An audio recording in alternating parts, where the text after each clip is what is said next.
Maheshkhali LNG terminal রক্ষণাবেক্ষণের জন্য শনিবার সকাল ৯টা পর্যন্ত সারা দেশে গ্যাস সরবরাহ কমতে পারে।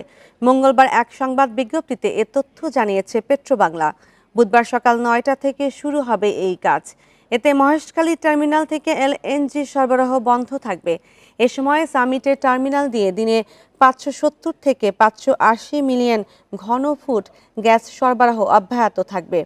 এই কারণে বিদ্যুৎ খাতে দিনে ১৫০ থেকে ১৮০ মিলিয়ন ঘনফুট গ্যাস সরবরাহ কম পাওয়া যাবে। এছাড়া অন্যান্য খাতে কম পাওয়া যাবে ৫০ থেকে ৭০ মিলিয়ন ঘনফুট।